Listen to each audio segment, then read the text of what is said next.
Welcome to a new webinar. I'm Michael Bungay Stanier from Box of Crayons. Now, look, if you work with people, maybe you lead a team, maybe you're part of a team, maybe you're part of an organization, maybe you have to talk to people who are outside an organization, customers, clients, vendors, whoever. And if you ever think to yourself, you know what, it would be great if those people with whom I interact understood me more, engaged with me more, respected me more, liked me more, followed me more, well then this webinar is for you. I'm going to give you some really practical tips about how to increase the level of engagement based on science. So let's jump into this right away. I am Michael Bungay Stanier. I'm the senior partner of Box of Crayons. Look, if you want to find out more and if you'd like to connect kind of social media wise, LinkedIn's where I hang out the most. I'm the only Michael Bungay Stanier on LinkedIn. When I got married, I took my wife's name, so we combined them in this hyphenated without a hyphen surname. And I'd love you to connect with me there if you're so inclined. And of course, just to give this context, this is part of a webinar series we're doing to support my new book, The Coaching Habit. Say less, ask more, and change the way you lead forever. We've had lots of nice people say things about it. Dan Pink being quoted here. Senior leaders from all sorts of different organizations, from Facebook to Twitter to TD Bank to all sorts of other places. You can find out more at thecoachinghabit.com. It launches February the 29th, 2016, in part because it's, that date only happens every 4 years, so I had to grab it. And that first week of March, we're offering a bunch of bonuses, so that if you're watching this pre the launch, make sure you take advantage of the bonuses if you're so inclined and if you'd like to pick up a copy. But enough of the self-promotion, let's get on to an excellent webinar. Let me ask you the question I start every webinar with. It's very simple, but you'll need pen and paper to write down your answer for this. Here we go. The question is, how focused do you plan to be over the next 20-25 minutes? How focused do you plan to be? Because I don't know about you, but I get so easily distracted from webinars. I go, oh, I'll just check my email. Oh, I'll just read this. Oh, I'll just look out the window. And then I miss the whole webinar. It's very frustrating. So I'm going to ask you to give yourself a score between your intention on how you show up. 1 is super low.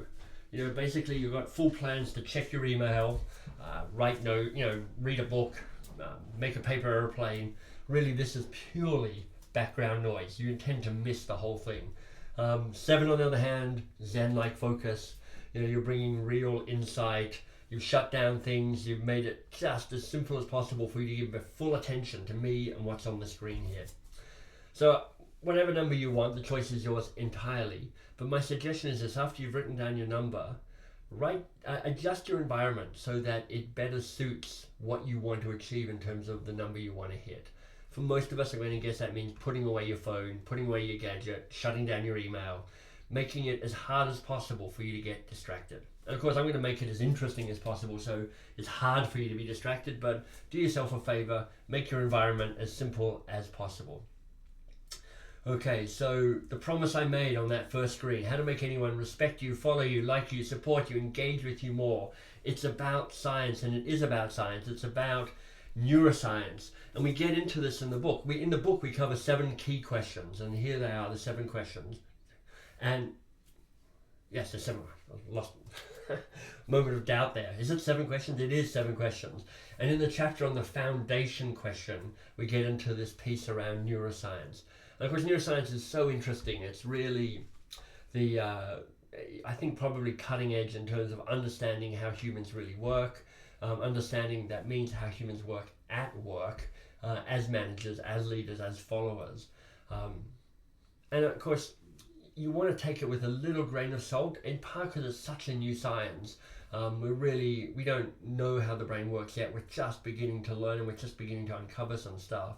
But also because of this, and this quote joke still makes me laugh, the brain is the most important organ we have, according to the brain. So, bear in mind that we are early in the science of neuroscience rather than it being a really established science. But I do think there's a lot of interesting stuff that's coming out from that. And here's the starting point to understand about how the brain works.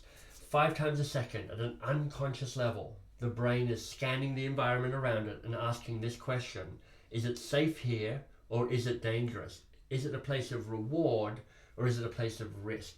If it feels safe, if it feels like a place of reward, the brain goes, engage with it. This is good. It moves towards reward, literally and metaphorically. And when it's doing that, you're getting the best of the brain, in some ways anyway.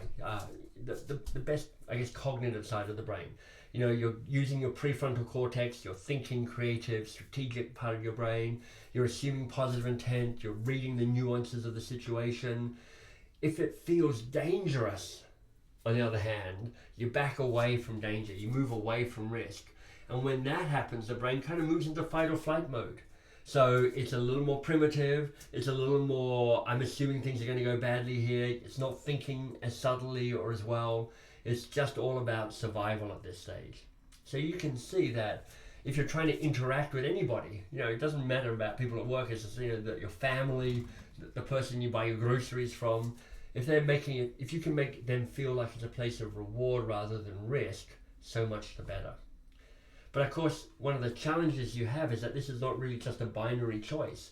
Actually, this is really kind of the weighting of the brain. It's like a little bit towards reward, but mostly it's all about avoid risk at all costs. And that's just a really basic survival evolutionary piece, which is, you know, our ancestors who went into the dark cave and went, oh, it looks interesting in here. Some of them just didn't make it, right? They got eaten. Those that avoided the dark cave and avoided trouble, they got to survive, they got to pass their DNA on to us. So we've just got this really primitive survival thing, which is on balance, assume that things are dangerous and avoid them, disengage from them. So your challenge then as a human being working with other human beings is how do you make things feel safe, make it feel like an environment of safety and reward. I want to give you the 4 factors that I think are most influential in driving this, and coincidentally they spell TERA. And I'm giving you an Australian picture here. This is, I think, the Murray Vineyards in Australia in New South Wales. And TERA, I'm getting a connection between terroir and environment, so it's a bit tenuous, but it works. And these are the 4 factors that drive a sense of engagement based on neuroscience. So let me take you through what those are really quickly, and then we'll unpack them a little bit. T stands for tribe. In terms of, tribe. E, expectations. R, rank. And A, autonomy. Tribe, expectations, rank, and autonomy. Now, I'm going to unpack these for you, explain what each of those 4 factors are, and give you some tactics around each one. But as you go through this, I'm going to give you a task. I want you to think about somebody on your team, in your life, that you're trying to engage differently. So I want you to pick somebody. And as we go through them, I want you to go, look, taking your best guess, which factor do you think feels most important for you? Of the 4 factors, which feels most important? Which feels least important for you? And which feels most important for them? So you've got you and you've got this other person's name. Most and least important for you, most important for that other person, okay? And as we unpack the 4 of them, figure out, it's your best guess, and honestly it happens on an unconscious level anyway, but what's your best guess anyway? So here we go. Let's start with the T. The T stands for tribe. Here's the basic question the brain is asking. Are you with me or are you against me? Are you with me or are you against me? You can guess that if you feel like you're in my tribe, it feels safe. If it feels like you're not from in my tribe, it feels a little more dangerous. So the question you might want to ask yourself is, how do you make somebody feel like they're more on your tribe? Well, physicality is actually a really key part of this. So let me start there with you. Touch can make a huge thing. Everything from shaking somebody's hand when they come in the door or when you greet them. There's a well-known study that says if you're a waiter or a waitress and you want to increase the level of tip you get, one of the surefire ways of doing that is to make sure you lightly touch on the elbow or the shoulder the person paying the bill. And it'll increase their oxytocin, the chemicals in the brain, make them more feel like you're part of the tribe. If you're trying to connect with somebody, being at the same level they are, so sit. So if they're sitting, sit. If they're standing, stand. Don't necessarily face them face on like that, but sit or stand kitty corner to them or side by side can make them feel more connected around that. And then of course language is really important as well. Understanding when you might use the word you and when you might use the word we, really powerful. If you want to see a perfect example of that, Martin Luther King Jr.'s speech, I Have a Dream, you actually see it move from I to we as the speech goes on and builds that sense of tribe. I'm sure you can think of other strategies as well, but part of the key question you want to be asking is, as you interact with somebody, How do you make it feel that you're on their side and you're with it in it together rather than it's you versus them? And there's all sorts of little tactics you can do to increase that sense of tribiness. All right, let's go now on to expectations. And with expectations, the basic question is, do I know what's going to happen, or is it all a bit of a mystery? Do I know the future, or am I guessing?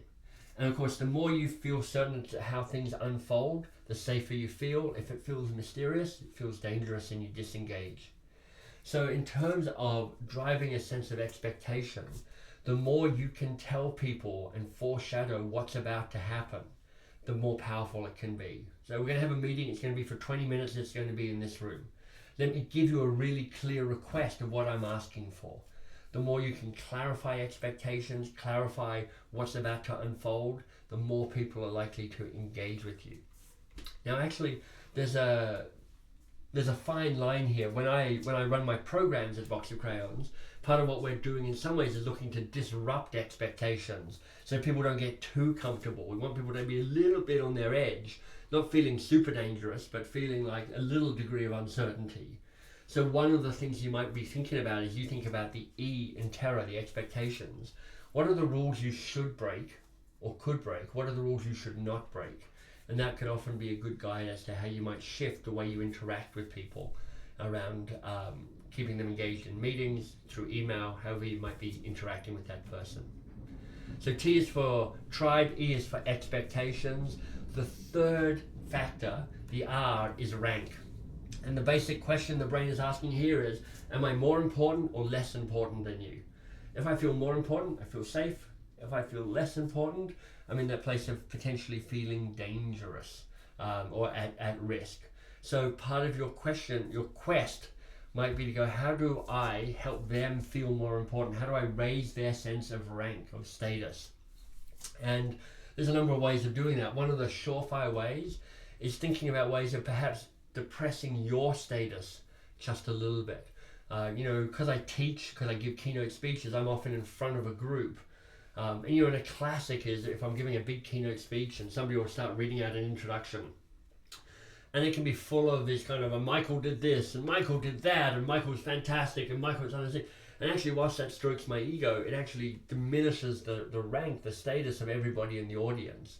So self-deprecation can be a really powerful tool to raise somebody's status.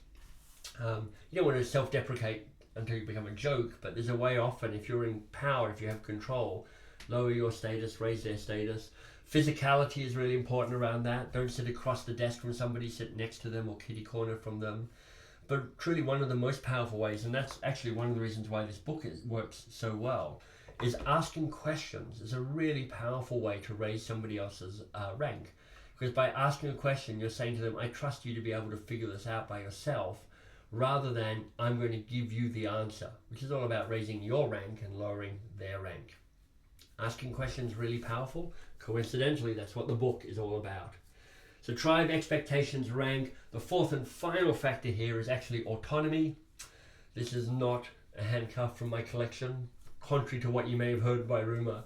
And the basic question the brain is asking with autonomy is, do I get to make a choice, or are you making all the choices for me? So again, questions are an extremely powerful way to make them make choices, the other person make choices. And one of the questions that are here, the foundation question, in fact, which is where we talk about this, is what do you want?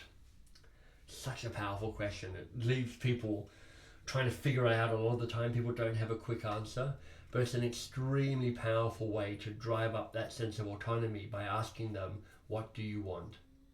And of course, you can do all sorts of little things as well. Where should we meet? How long should we meet for? Do you want to go first? Should I go first? What should we start with? What's the most important topic for us to address right away? The very act of asking questions inherently drives autonomy. So this is in part why I'm so excited about the book. I'm giving you the 7 essential questions. If you make those part of your daily habit, coaching habit, then you're actually going to drive and increase the TERA quotient, tribe, expectation, rank, and autonomy. So we've covered the 4 different factors now. There they are. I'm going to take you back to the task I said to you at the beginning of this webinar, which is, how do you rank these? Which was most important for you? Get clear on that now. Which is least important? and now which is most important for that other person, your best guess. And what I found asking a lot of people to do this exercise is very often what you think is most important is actually different from what your guess is about what they think is most important. And actually the science tells us that there's not one of these that is more dominant. All four of these factors are important and drivers. And at a conscious level, we will feel that different things are different.